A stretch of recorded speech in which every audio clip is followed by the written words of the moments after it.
سالتيني نزوجك ما كاين مشكل، ولكن انا ما عنديش ما نقول في الحقيقه في هذا الموضوع.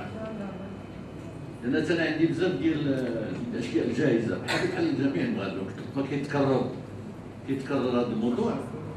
ولات عندنا حكايه بعض المرات مسبقه، يعني كنفكروش ما كاينش كاع البرلمان مطلقا.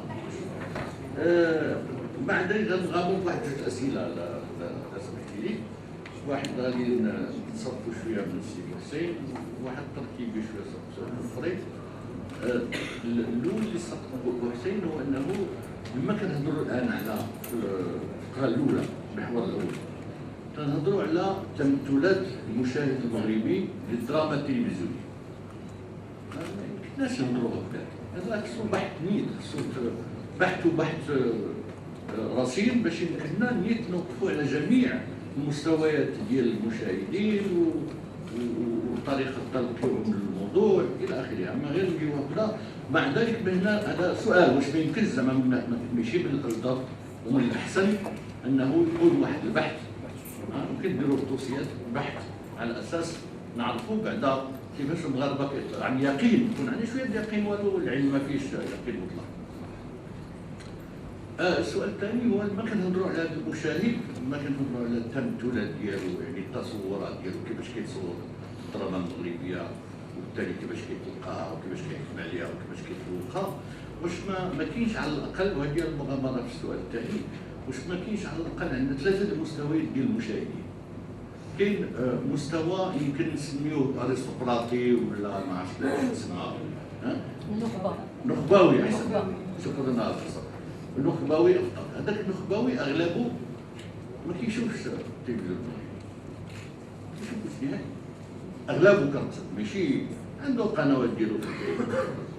عندنا كيبقى واحد جوج الانواع، واحد متوسط، ونعتذر الاخوان الصحفيين، هذا النوع المتوسط عنده حكم طبعا وعنده تذوق وعنده، ولكن هو الغالي في النقد في التلقي ديال الدراما المغربيه.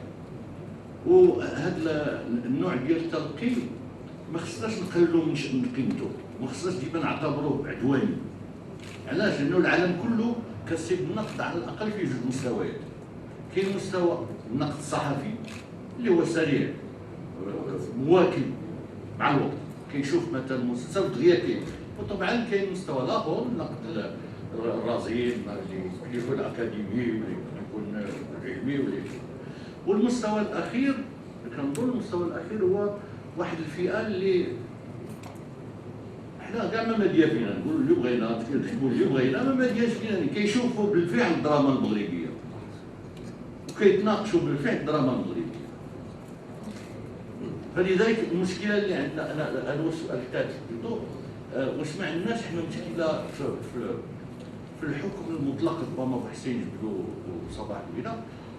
السينما في العالم كلها كتنتج واحد النسبه كبيره ديال الافلام ديال الجمهور، افلام عادي في الهند، في اليابان، في امريكا براسو، في هوليوود براسها، افلام اللي كيمشيو بها الميزانيه وكيصوروا بها الناس فلوس وكيطرحوا فيها مواضيع عاديه ديال الفرجه. وفي المقابل واحد النسبه قليله هذيك هي اللي كتكون افلام ديال النخبه ديال الجديد، ديال المذيعين الكبار اللي كيعطيو ديما واحد كان شي دور ما ترددش توصفوه بالجوده نهائيا. غير كنتسائل انا واش ماشي حنا ديما كنحلموا بزاف وكنطلبوا بزاف من الحوايج، مثلا نبداو نقارنيو الشوبي ولا خويب بالناصري ولا فركوس ولا كذا، هذوك عندهم جمهور، راه كيشوفوهم الناس، عندهم جمهور. المهم هذو غير شكرا.